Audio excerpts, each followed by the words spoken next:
گرامی قدر سامعین و ناظرین، بعض گناہ ایسے ہوتے ہیں جنہیں ہم معمولی سمجھتے ہیں، لیکن اللہ رب کائنات کے نزدیک، اللہ کے پیارے پیغمبر صلی اللہ علیہ وسلم کے نزدیک وہ گناہ عظیم گناہ ہوتے ہیں۔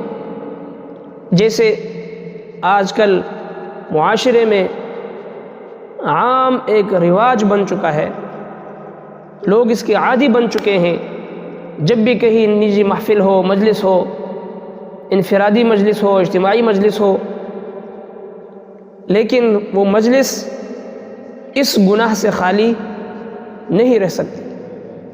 اس مجلس میں ضرور کسی نہ کسی کے منہ سے ایسی باتیں نکلتے ہیں جس کو شریعت مطہرہ نے، اللہ کے پاک پیغمبر صلی اللہ علیہ وسلم نے زنا سے بھی بڑا گناہ ارشاد فرمایا ہے۔ وہ کون سا گناہ ہے؟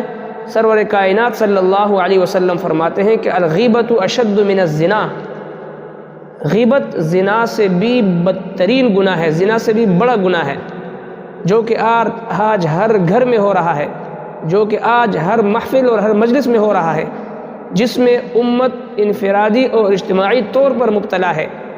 حالانکہ سرور کائنات صلی اللہ علیہ وسلم نے اس کو زنا سے بھی بڑا گناہ قرار دیا ہے۔ عوام اور خواص اس میں مبتلا ہیں، شعوری طور پر، غیر شعوری طور پر اس گناہ کو ہم معمولی سمجھتے ہیں۔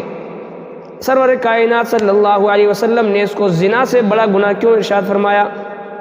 جب سوال کیے گئے کہ یا رسول اللہ غیبت زنا سے بڑا گناہ کیوں ہے، تو ارشاد فرمایا کہ یہ حقوق العباد سے تعلق رکھتا ہے، جبکہ زنا حقوق اللہ سے تعلق رکھتا ہے۔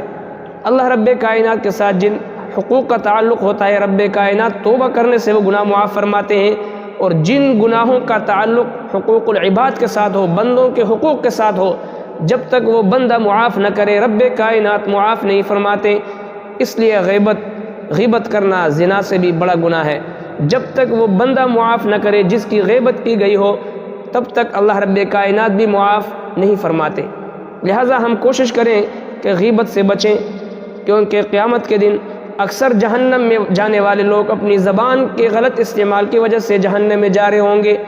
لہٰذا غیبت سے، چغلی سے اور زبان سے متعلق جتنے گناہ ہیں ان کو سمجھیں اور ان سے بچنے کی بھرپور کوشش کریں۔ اللہ رب کائنات ہمیں عمل کرنے کی توفیق عطا فرمائے، آمین۔